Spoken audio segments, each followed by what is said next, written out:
And as we start taking it out, all hands are on deck. We definitely needed all the help we can get. And believe me, that was a good workout. Now the next big challenge was to put this on the table. And this, I'll just let you listen. 1, 2, 3, let's go. Up, up, up, up.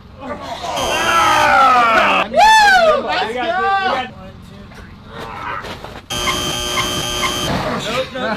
Okay. With 7 of those, we were not able to take it out, so I decided to trim a little bit of the fat. Once that was done, we managed to put a rack right underneath. And with everyone's help, this is what happened.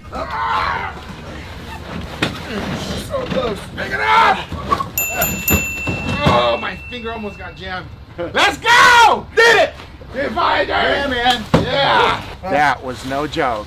No joke indeed. This thing is humongous, and I am so honored to be able to cook this for you guys. Now let me give you a little bit more information about this piece of meat, and for that I got Tim to explain. This is a 100% full-blood Wagyu beef that we raised at our farm in New Haven, Missouri. 100% Wagyu. 100%. It's not American mix, Wagyu, no nothing. 50-50 here. Oh man, we're going all out, everybody. How big is this thing right now? Right now, it's about 450 pounds. This was about a 1,400 pound live weight cattle. Tim, it did not feel like that. It felt like 1,000 pounds. It definitely did. As you can probably already tell, this has a lot of fat. So we got 4 people to go ahead and start the trimming. This was really no joke. Because you gotta remember one thing, if we don't remove it, it's just gonna go to waste. That is the last thing we want. We gotta put this wonderful fat to go to good use. So we made sure to trim a good amount. And as we kept going with the trimming, you can see the Wagyu beef being revealed. Now that is what I'm talking about. Now the biggest challenge of this cook is the massiveness this thing is. And try to cook everything to perfection is gonna be hard. And the more we trim, the better this thing started looking. And as always, we gotta trim both sides. And flipping this is no joke. Being extremely careful not to cut each other, we went ahead and finished the other side.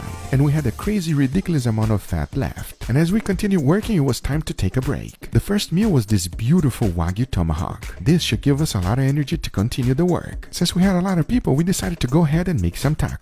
That was great to give us some energy. However, it was still not enough. So we went ahead and throw in some Wagyu picanha into the smoker. Now when you're cooking it on the smoker after, you need to get a good sear. For that, we went ahead and got the grill as hot as possible and seared this thing up. And honestly, this was a boost of energy that we all needed. This is absolutely delicious. So once all the bellies were full, it was time to get back to work. And remember, we just finished trimming that whole thing. And here's what we had to do next. Perfectly trimmed. The only thing left to do is to get it seasoned in the smoker. We're gonna inject it first, Jeremy? We're gonna inject it with more tallow. Just because it doesn't have enough, right? Doesn't have enough. We're gonna do even more. We're gonna take everything to 11. Let's be specific.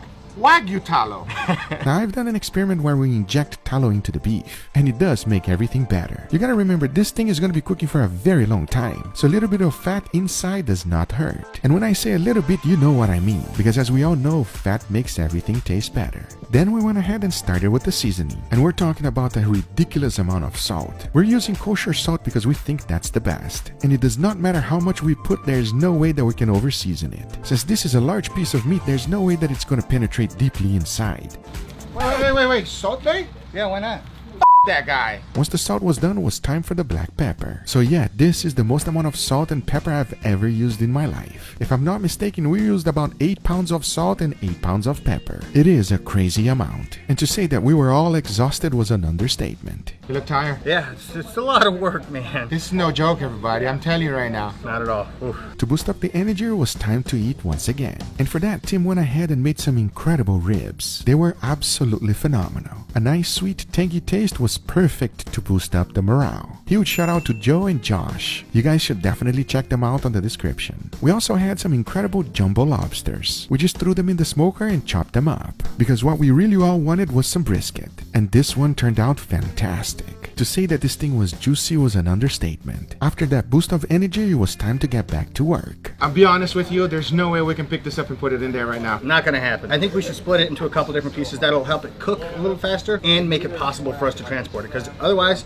without like a forklift, it's not getting in there. That's right. I'm no forklift and neither are you. Using a handsaw, Jeremy went to town. That was a tremendous amount of work. After the first cut, he immediately passed it on to me. And I'll tell you one thing, this is hard work. I quit. Maybe I won't quit.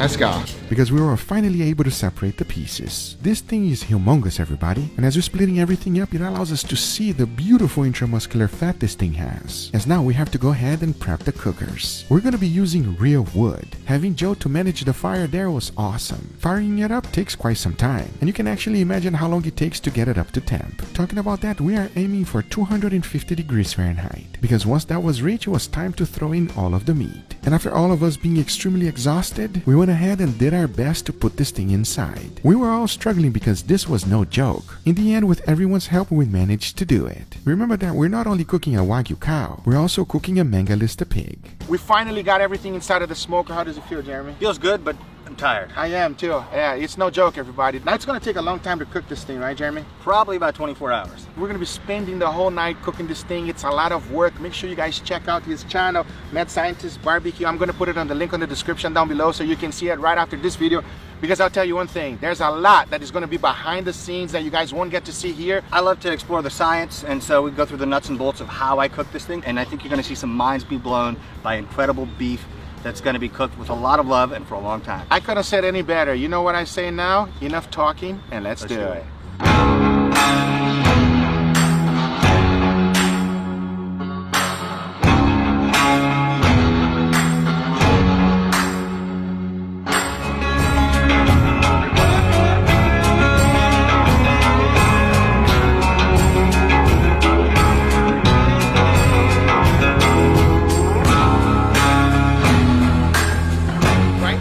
The deal is, you guys are here to eat. We need you to eat it.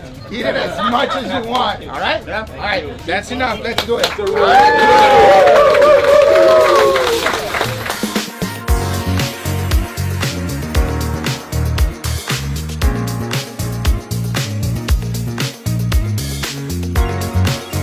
So I'm not sure if this is the pork, the Wagyu cow, or the angel meat, but I'm looking forward to trying it.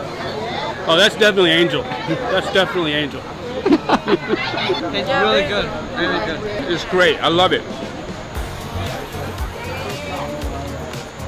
Here's the scoop. That's just on a different level, so it's good. But put all capital letters with exclamation points. Amazing. Is that good? Give me 5. Yeah!